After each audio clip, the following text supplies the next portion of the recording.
Christian Pierret, bonjour. Bonjour. Que retenez-vous du dernier G20 qui a lieu à Séoul?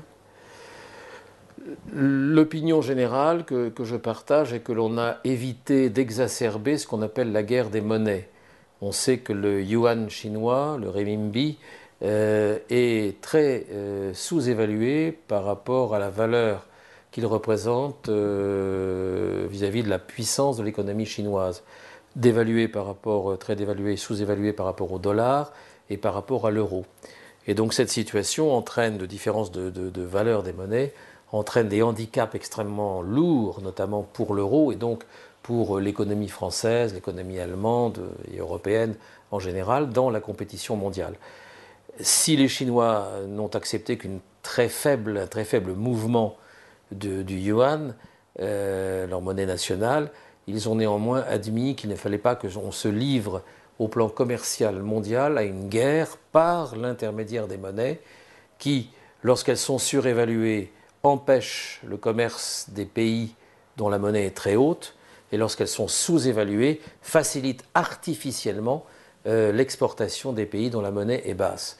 Alors on est tombé sur un accord comme quoi il fallait mieux réguler au plan international la valeur relative des monnaies, et accord sur lequel on sait bien qu'on ne peut pas continuer à faire financer la prospérité d'un certain nombre de pays dont on se félicite qu'il ait une croissance forte, mais on ne peut pas la faire financer, comme la Chine, l'Inde, pas financer la prospérité de ces pays par une sous-évaluation de leur monnaie. C'est artificiel et il faut que petit à petit on revienne à un cours normal des choses qui garantissent l'économie et la croissance des pays déjà développés, je pense à l'Europe occidentale et aux États-Unis, et en même temps, par exemple pour le cas de la France, qui ne soit pas un handicap lourd et vraiment très lourd en ce qui concerne l'emploi, et notamment l'emploi industriel.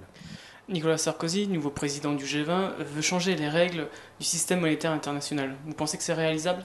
Alors je pense que c'est très souhaitable, que c'est réalisable, mais que à cause de l'importance moyenne, l'importance toute relative de la France dans ce concert, il faudra beaucoup d'astuces et de savoir-faire à M. Sarkozy pour pouvoir imposer une position française originale.